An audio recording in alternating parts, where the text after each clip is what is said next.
ಮಗು ಹುಟ್ಟುತ್ತಾ ಇದ್ದಂಗೆ ಮೊದಲ 1 ಗಂಟೆ ಒಳಗಡೆಗೆ ತಾಯಿಯ ಬರುವಂಥ ಗಿಣ್ಣದ ಹಾಲಿರುತ್ತಲ್ಲ, ಅದಕ್ಕೆ ಕೊಲೆಸ್ಟ್ರಾಮ್ ಅಂತೀವಿ. ಅದು ಕೇವಲ ಅರ್ಧ ml ಇರುತ್ತೆ, ಗಟ್ಟಿಯಾಗಿರುತ್ತೆ, ಆದರೆ ಆರೋಗ್ಯಕ್ಕೆ ಭಾಳ ಒಳ್ಳೆಯದು. ಮಗುವಿನ ಇಡೀ ಜೀವನಕ್ಕೆ ಬೇಕಾಗುವಷ್ಟು ಇಮ್ಯುನಿಟಿ ಅಂದರೆ ಶಕ್ತಿ ಕೊಡುವಂಥ ಇದು ಆ ಶಕ್ತಿ ಆ ಹಾಲಿಗಿದೆ. ಅದಕ್ಕೆ ನಾವು ಅಮೃತ ಅಂತೀವಿ ತಾಯಿ ಹಾಲನ್ನು.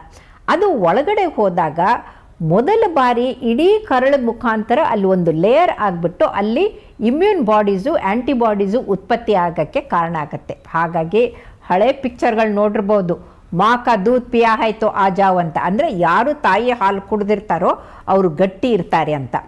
ಮುಂದೆ 6 ತಿಂಗಳವರೆಗೂ ಮಗುಗೆ ತಾಯಿ ಹಾಲು ಬಿಟ್ಟು ಇನ್ನೇನನ್ನೂ ಕೊಡಬಾರ್ದು. ಅದಾದಮೇಲೆ 6 ತಿಂಗಳ ನಂತರ ಸ್ವಲ್ಪ ಬಾಳೆಹಣ್ಣು, ಸ್ವಲ್ಪ ಅನ್ನ ಮತ್ತು ಇದನ್ನು ಕಲಸಿ ತುಪ್ಪದ ಜೊತೆಗೆ ಅದನ್ನು ವೀನ್ ಮಾಡೋಕ್ಕೆ, ಅಂದರೆ ಹಾಲಿನ ಜೊತೆಗೆ ನಾವು ಬಾಳೆಹಣ್ಣು ಮತ್ತು ಮೆತ್ತಗಿರೋ ಅನ್ನವನ್ನು ಮಗುಗೆ ಕೊಡೋಕ್ಕೆ ಶುರು ಮಾಡಬೇಕು. ಮುಂದೆ ಮಗು ಬೆಳೀತಾ ಇದ್ದಂಗೆ ತರಕಾರಿ ಹಣ್ಣುಗಳನ್ನು ಹೆಚ್ಚೆಚ್ಚು ಕೊಡೋಕ್ಕೆ ಪ್ರಾರಂಭ ಮಾಡಬೇಕು. ಯುವಕರಾದಾಗ ದಿನಕ್ಕೆ 2-3 ತರಕಾರಿ 3-4 ಹಣ್ಣುಗಳನ್ನು ತಗೊಳ್ಬೇಕು.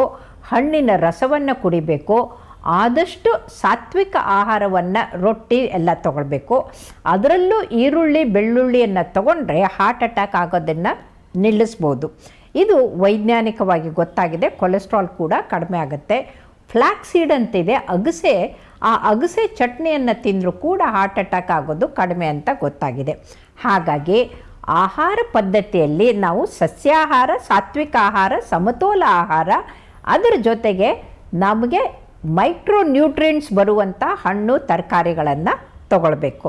ಇನ್ನು ಯಾವುದನ್ನು ತಗೊಳ್ಬಾರ್ದು ಅಂತಂದರೆ ಜಂಕ್ ಫುಡ್ಡು, ಮೈದಾ, ಸಕ್ಕರೆ, ಉಪ್ಪು ಇರುವಂಥ ಬೇಕ್ರಿ ಐಟಮ್ಗಳನ್ನ, ಕೇಕು, ಬಿಸ್ಕೆತ್ತುಗಳನ್ನು ಮುಟ್ಟಲೇಬಾರ್ದು.